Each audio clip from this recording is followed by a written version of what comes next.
So I'm joined today by Nick Hudson, who as it presently stands is the guest with the most appearances on our podcast. You will see in this podcast, as I'm sure you did in the previous two, why this is the case.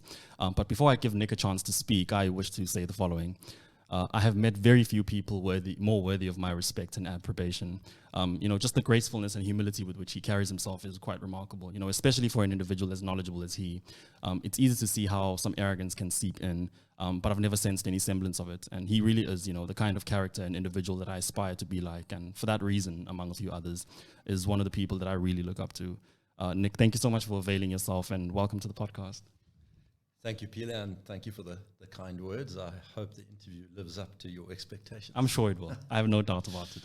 But just before we get into today's topic, I just wish to find out how you're doing. It's been a long time since we last spoke, and I know that some of the listeners will also want to know about, how you're doing, since the last time we spoke. And obviously since then, there's been the Twitter ban and everything, and a lot of people are obviously quite curious about that and, just how you felt at the time and how you're feeling about it now.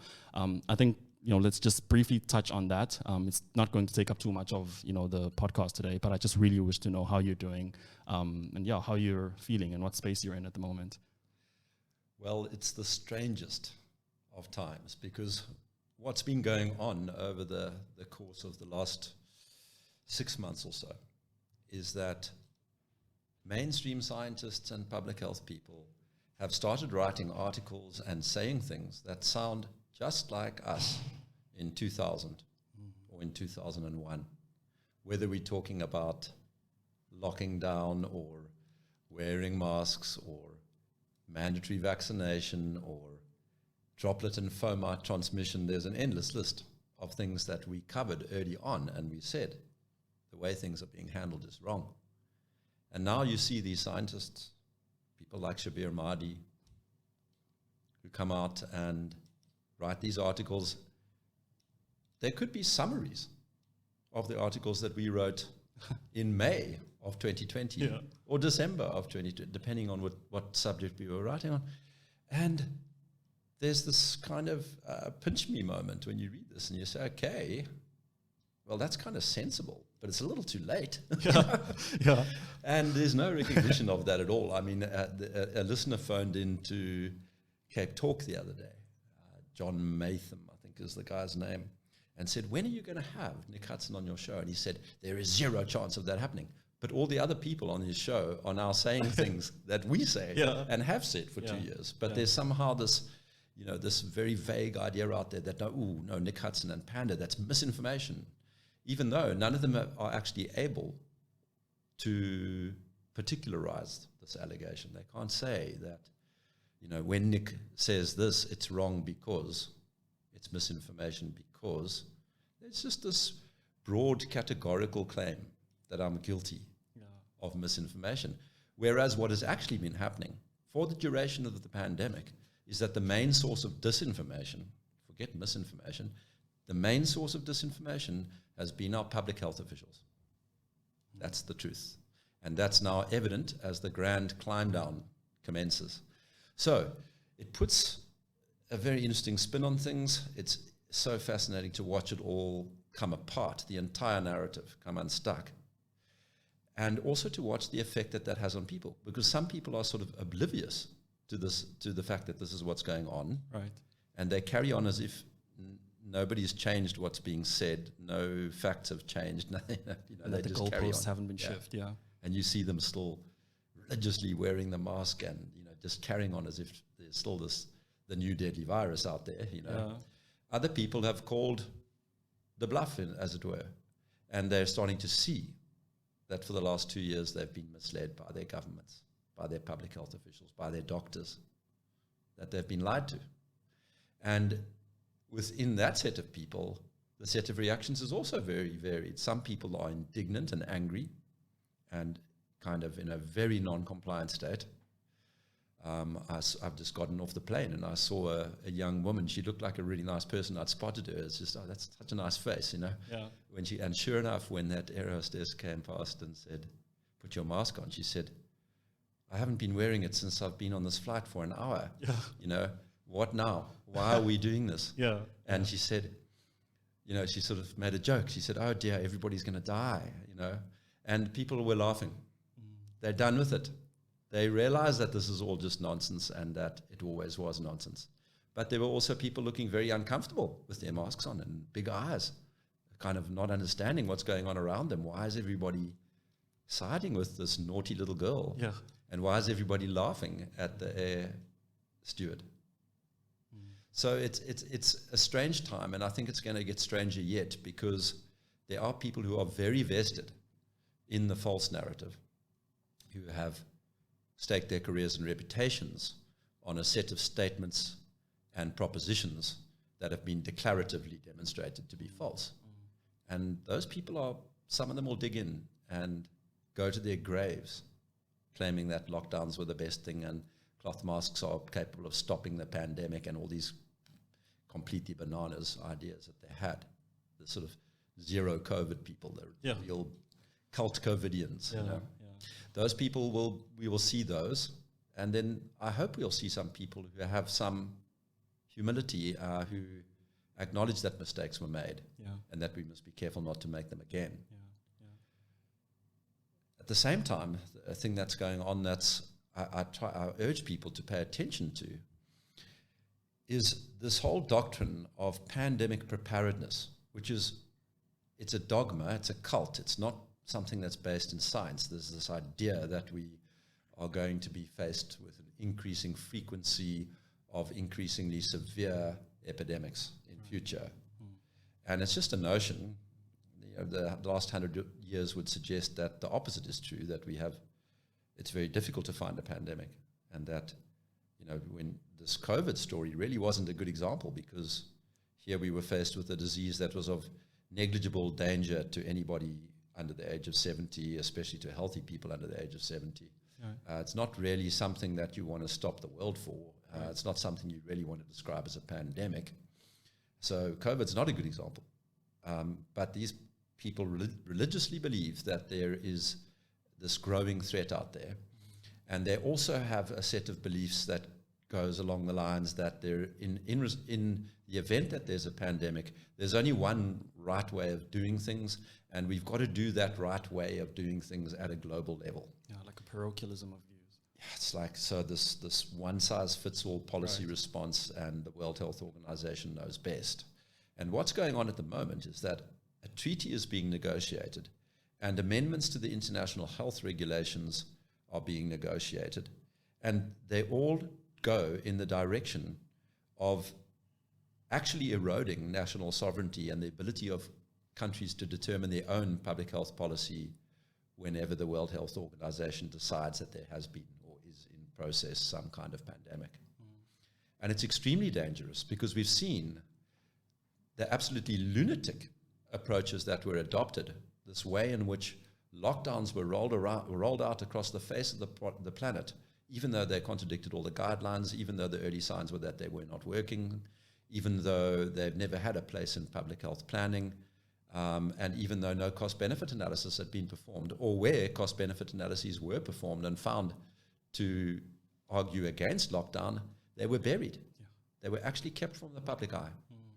And so we've seen how dangerous it is to have this extreme centralization and the kind of one health policy that the World Health Organization and and some of its major funders are drifting towards.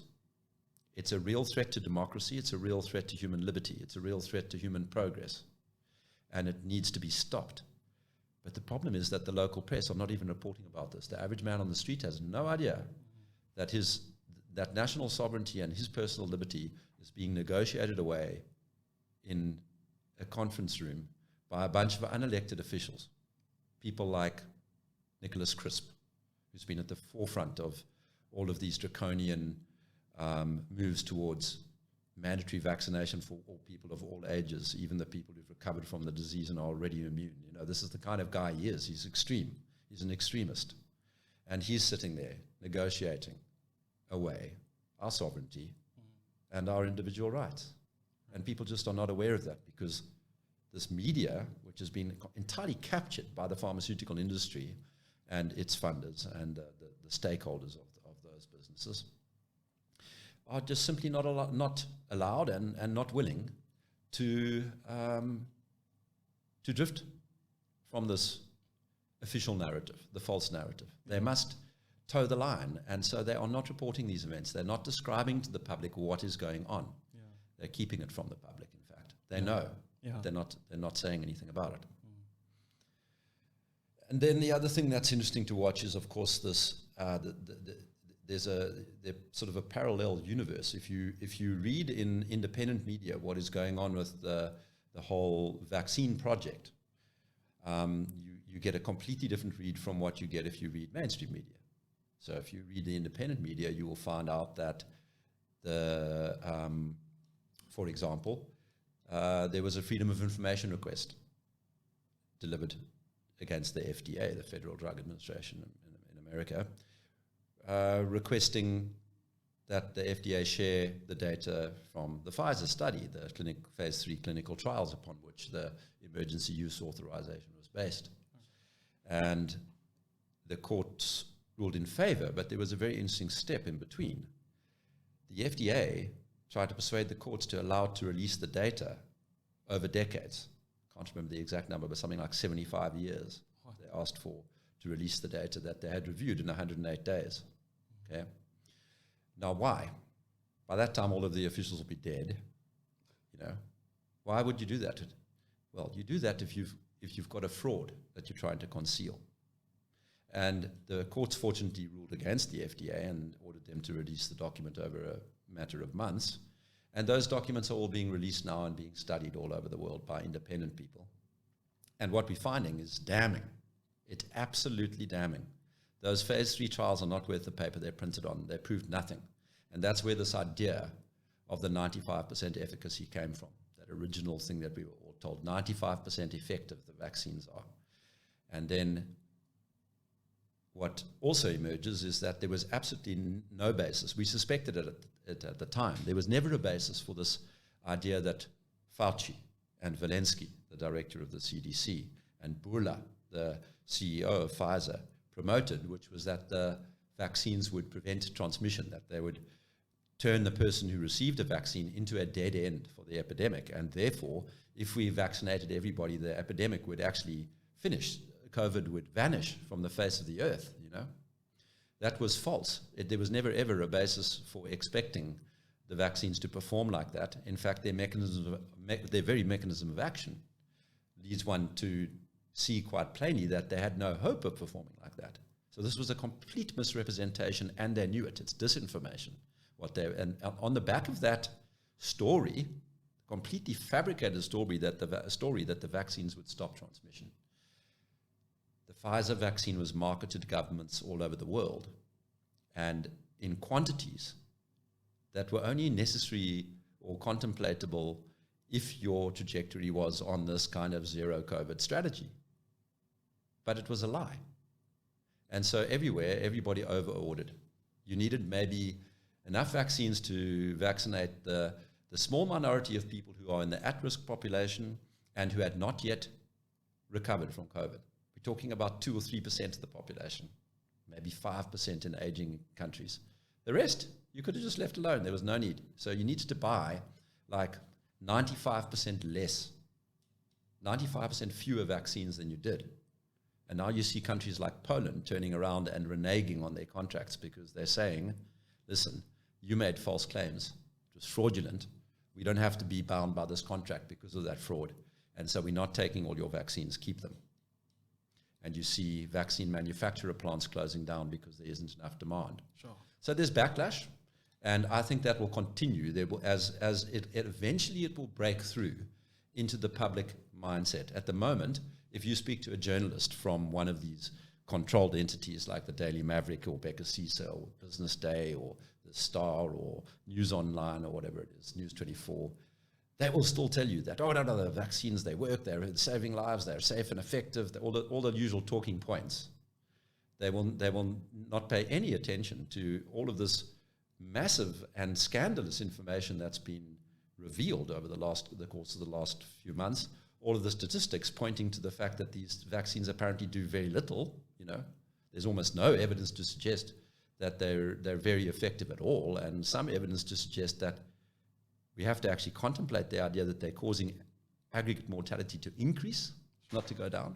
Now, that's the signs coming out of the UK at the moment. And so it's very parallel universe stuff. And it makes for a very strange time. So that's a very long answer to answer your question.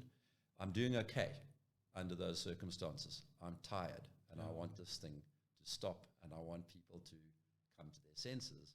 But I think it's going to be a very long road ahead still. Yeah.